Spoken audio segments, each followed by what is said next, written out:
saben wayah lingser wengi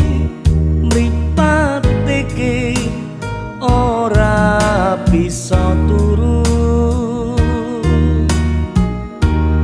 tansah kelingan sliramu